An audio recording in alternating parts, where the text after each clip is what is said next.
pas d'environ 2 litres et qu'elle est bien sèche, qu'on introduit à peu près 1 ou 2 millilitres d'éthanol liquide, qu'on le laisse tourner pour le vaporiser et qu'on approche une allumette du trou du bouchon, la bouteille peut parcourir une distance assez considérable et partir dans un bruit assez assourdissant, comme une petite fusée. Alors, si on réfléchit au réactif limitant dans cette équation, en fait, c'est le dioxygène. Alors, le problème stoichiométrique que je propose, c'est quel volume d'éthanol liquide pur on peut brûler dans une bouteille de 2 litres s'il contient du dioxygène pur, considérant qu'on avait fait l'expérience avec de l'air. Et donc, on va regarder la combustion de l'éthanol. Donc l'éthanol, sa formule, ça vient de la chimie organique, c'est un alcool à 2 carbones, CH3, CH2OH. Donc dans les équations chimiques, on peut travailler avec la formule brute. Donc il y a 2 carbones, 6 hydrogènes et 1 oxygène. Sa combustion, c'est un combustible, il a besoin d'un comburant, donc il va réagir avec du dioxygène. Et toute combustion donne des atomes du combustible oxydé. Donc ici, le carbone va être oxydé en CO2, l'hydrogène va être brûlé en eau, et l'oxygène, il va redonner de l'oxygène qui servira à la combustion. Donc il y a 2 carbones dans l'éthanol, donc il y a 2 CO2 produits, il y a 6 hydrogènes dans l'éthanol, donc il y a 3 molécules d'eau produites. Si on regarde le nombre d'oxygènes dans le CO2, ça nous fait 4 oxygènes.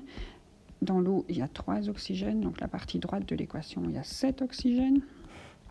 Et donc ici, je dois aussi avoir 7 oxygènes, sachant qu'il y en a 1 dans l'éthanol, il m'en reste 6. Et donc 3 molécules de dioxygène. Et j'ai pondéré mon équation de combustion de l'éthanol.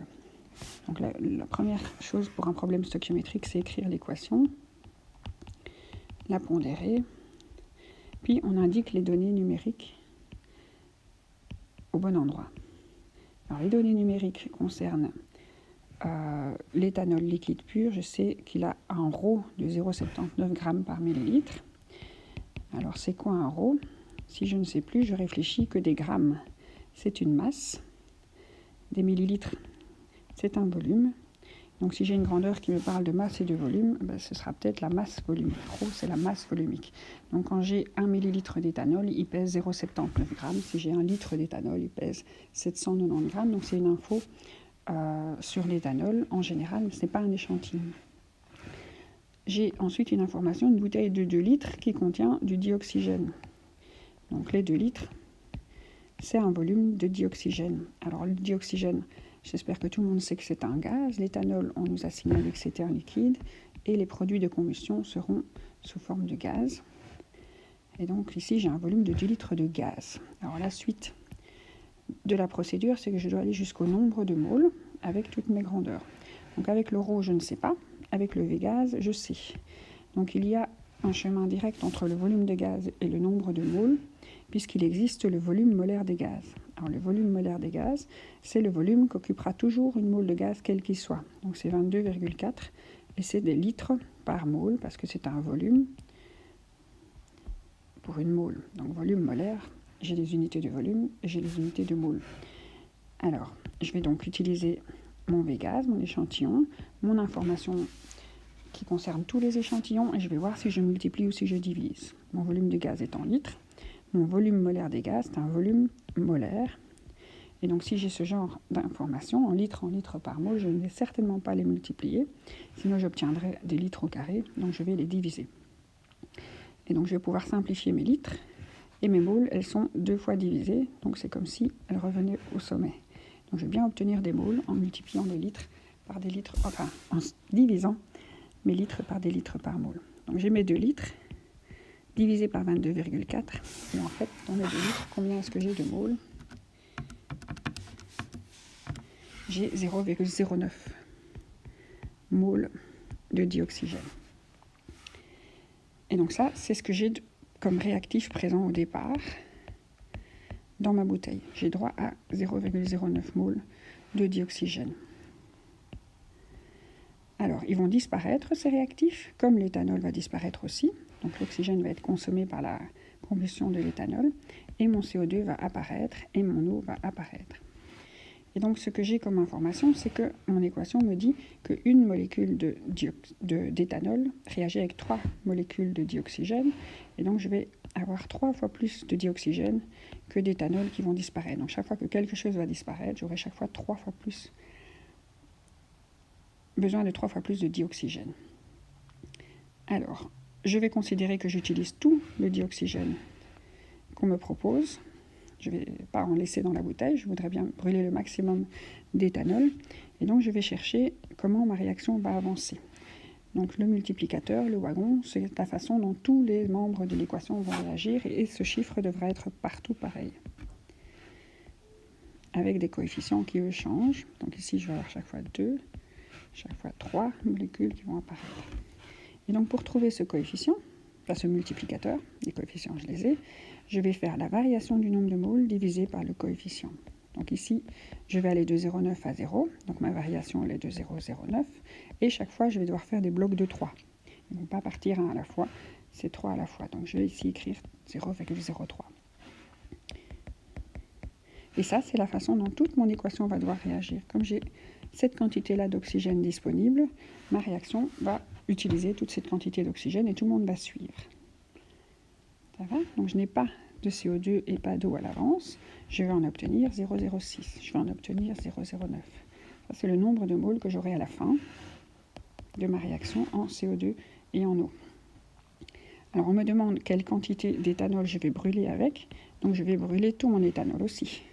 Puisque la question est combien je sais en brûler. Donc ici, je n'ai pas une question de qu'est-ce qui me restera à la fin. Je vais brûler le maximum d'éthanol. Et donc je recherche à l'envers mon problème stoichiométrique. Donc je remonte et quelque chose moins 1 fois 0,03 me donne 0. J'ai 0,03. Donc je peux déjà répondre à ma question. Je peux brûler 0,03 mol d'éthanol avec 2 litres de dioxygène. En nombre de moles, 3 fois moins, parce que dans l'équation, il y en a 3 fois moins qui doivent brûler. Alors, la question était en volume de liquide. Alors, je vais devoir aller jusqu'au volume. Et pour les liquides et les solides, je ne sais pas le faire en direct. Pour les gaz, je sais le faire en direct, des moles au volume, mais pas pour les liquides et les solides. Je dois passer par la masse. Je connais la masse volumique qui relie la masse et le volume. Et entre masse et mole, je vais utiliser la masse molaire. Donc l'éthanol a une formule de C2H6O, 2 fois la masse molaire du carbone, plus 6 fois la masse molaire de l'hydrogène, plus 1 fois la masse molaire de l'oxygène.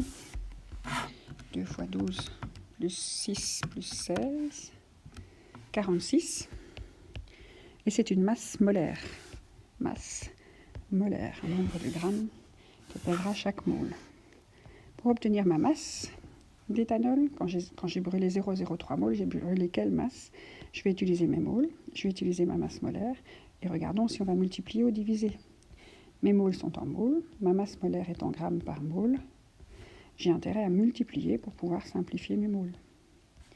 Donc je vais multiplier 0,03 fois 46. Et j'obtiens 1,38 grammes. Ça, c'est la masse d'éthanol que je sais brûler dans ma bouteille. Et donc ici, je vais le transformer en millilitres parce que mon éthanol, je ne le pèse pas, c'est un liquide. Donc l'information qu'on m'avait donnée au début, le 0,79 g par millilitre, me permet de passer entre la masse et le volume, c'est la masse volumique. Donc j'utilise ma masse volumique. Ma masse est en grammes, ma masse volumique est en grammes par millilitre. Si je multiplie des grammes par des grammes, je vais avoir des grammes au carré, donc j'ai intérêt à les diviser. Comme ça, mes grammes vont se simplifier et mes millilitres, ils sont divisés 2 fois, ils se retrouvent au-dessus. Et donc je vais prendre 0,03, je les divise par... Non, c'était pas celui-là, je ne dois pas aller rechercher mes moles, je dois repartir de ma masse. J'ai été trop vite. Alors je repars de ma masse, 1,38 g. Je divise par ma masse volumique qu'on m'a fournie, 0,79. 1 point divisé par 0,79. Et j'obtiens 1,74 millilitres.